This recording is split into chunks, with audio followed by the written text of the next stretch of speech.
Before we begin, please be aware that this story touches on meaningful themes of family, humanity, and personal responsibility. It is intended to prompt reflection and empathy. If you're not ready for this experience, consider pausing before continuing.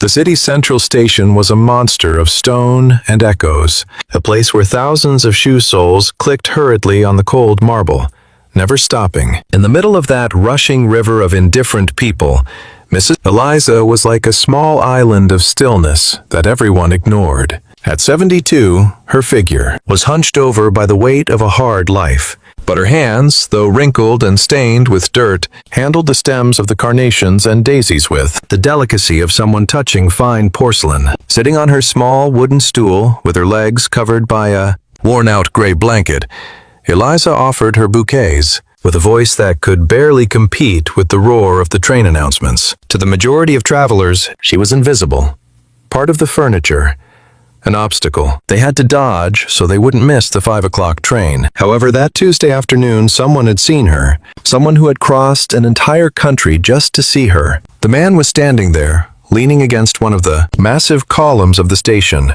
about 10 meters away. His navy blue tailored suit screamed money and power. His leather shoes shined under the artificial lights, and on his wrist rested a watch that cost more than Eliza would earn in 10 lifetimes. His name was Landon. He was 42 years old, with an intense gaze that never left the old woman. Travelers passed by him, admiring his elegance or envying his bearing, without knowing that inside, this successful man was trembling like a scared little boy. He wasn't there to catch a train, nor was he waiting for a business partner. He was there because a promise made in silence 25 years ago, in that very spot, was burning in his chest. Landon gripped the handle of his brown leather briefcase, feeling cold sweat run down his back. Would she recognize him? Or had time erased his face from the old woman's memory? Eliza adjusted the wool scarf over her head to protect herself from the freezing drafts that blew in every time the automatic doors opened. It was cold, that damp station cold that gets into your bones and makes old joints ache. Fresh flowers bring joy to your home, she murmured, holding out a bouquet of sunflowers to a young couple who passed by laughing, without even looking at her. The rejection didn't hurt her anymore. She had gotten used to being transparent. Her only worry was selling enough to buy her blood pressure medicine and some bread for dinner.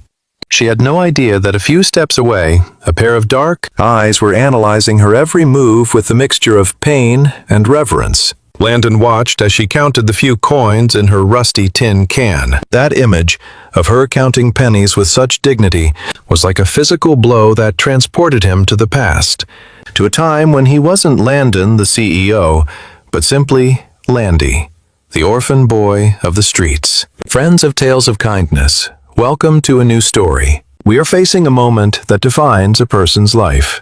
The reunion with the past. The tension in this station is palpable.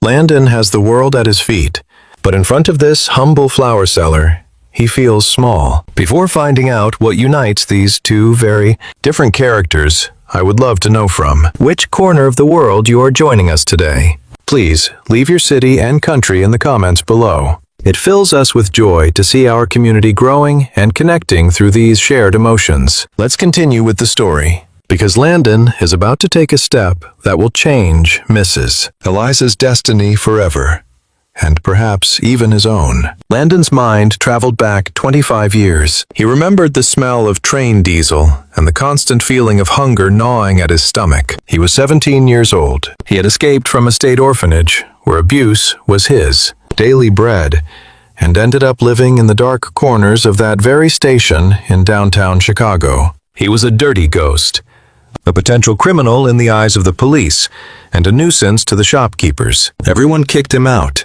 Everyone looked at him with disgust or fear. Everyone except her. He remembered the first time he approached her flower stall. He wasn't going to buy anything, of course. He went with the intention of stealing an apple she had for her lunch. His hands were fast, trained by necessity. But that time hunger made him clumsy, and he tripped, falling at the vendor's feet. He expected screaming.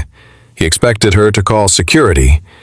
He expected a blow. But what he received was something he had never known. Eliza, much younger back then, but with the same kind gaze, didn't scream. She struggled to crouch down until she was at his eye level. Landon remembered the terror he felt, shrinking away on the dirty floor, waiting for the punishment. But she simply picked up the apple that had rolled across on the floor, wiped it on her apron, and held it out to him. "You must be very hungry to risk yourself like that, son," she had said with a soft voice. There was no judgment in her words, only a deep understanding of human misery. That day, Landon didn't just eat an apple. He tasted the first bit of humanity he'd known in years. From then on, he became her protective shadow. He would carry the heavy boxes of flowers for her.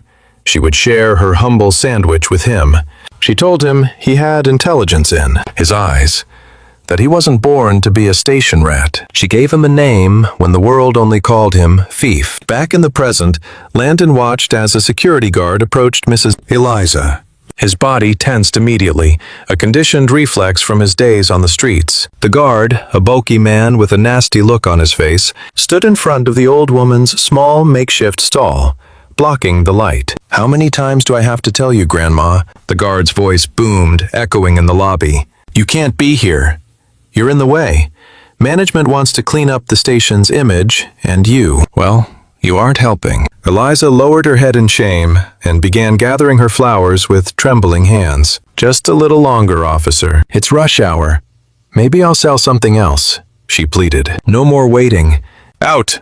the man ordered, lightly kicking one of the water buckets and spilling the liquid onto the marble. Landon's blood boiled. Seeing that humiliation made him physically nauseous. He remembered all the times Eliza had defended him from guards just like this one, standing in front of him like a lioness, saying he was her helper, just so they wouldn't kick him out into the street on winter nights. Now the roles were reversed. The scared little boy was gone. Now, a powerful man stood in his place. Landon pushed off the wall, adjusting the button on his suit jacket. He wasn't going to let that happen. Not anymore. He stepped forward firmly, the sharp click of his dress shoes echoing with authority. People nearby stopped to stare, sensing that something was about to go down. The aura of power radiating from Landon was undeniable. He was the kind of man who didn't ask for permission. He gave orders. "Excuse me, officer," Landon said. His voice was calm but sharp as a scalpel, stopping right behind the guard. The man in uniform spun around, annoyed.